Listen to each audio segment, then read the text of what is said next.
শৈশব মানেই হরেক রকম খেলায় মেতে থাকা। শহুরের শৈশব এতটা উৎসবমুখর না হলেও গ্রামে এখনও শিশুরা শৈশব উপভোগ করে প্রাণ ভরে। শিশুদের খেলা মানেই আনমনে নতুন কিছু জানার সুখ কিংবা বাস্তবের পছন্দের কিছু নিজের মতো করে করা। শৈশবের এমন কিছু খেলার কথা জানাচ্ছেন সহকর্মী শওকত মঞ্জুর শান্ত, ছবি তুলেছেন সজীব আহমেদ।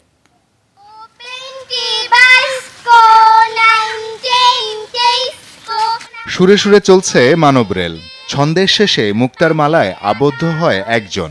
এভাবেই এগিয়ে চলে খেলা, সুখ খুঁজে নেয় শিশু মন।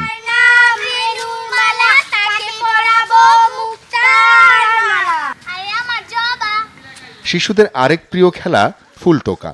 খেলায় খেলায় ফুল ফল গাছের নাম শিখে যাওয়ার এত সহজ পদ্ধতি হতে পারে না। ধরেন লেবু পাতা বলছে, সে যদি বলে যে সেটা এক চি আনতে হবে তবে আমরা এক চি বলবো, সে যদি বলে যে 2 চি আনতে হবে তবে আমরা 2 চি আনবো। বারবার 7টা বলবে, 7টা পাতা জোগাড় করে তারপরে মাটির নিচে লুকাবো। লুকাইতে গেলে ও কাইসা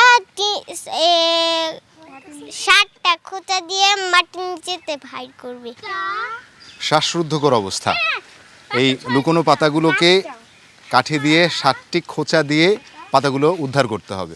উদ্ধার করতে পারলেই সে জয়ী, না করতে পারলেই সে পরাজিত। এত চমৎকার চমৎকার খেলা আমাদের শিশু কিশোররা কিন্তু খেলে এসেছে যুগ যুগ ধরে, যদিও এই খেলাগুলো হারিয়ে যেতে বসেছে। এই মফস্বলের শিশুদের খেলার পাশাপাশি চলুন দেখে আসি গ্রামের শিশুরা কেমন খেলায় মেতে আছে।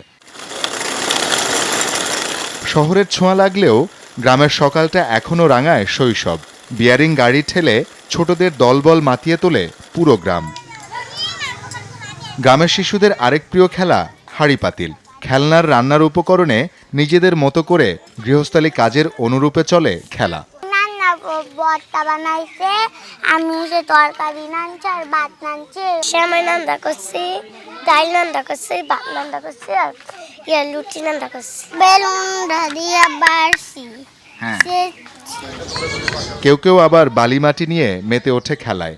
আপন মনে খেলে ভাঙা গড়ার খেলা। কে জানে, হয়তো 1000 বছর আগের শিশুদের এই খেলা থেকেই মাটির নান্দনিক শিল্পের জন্ম হয়েছিল এই জনপদে। শওকত মঞ্জুর শান্ত, যমুনা নিউজ, 2500, নারায়ণগঞ্জ।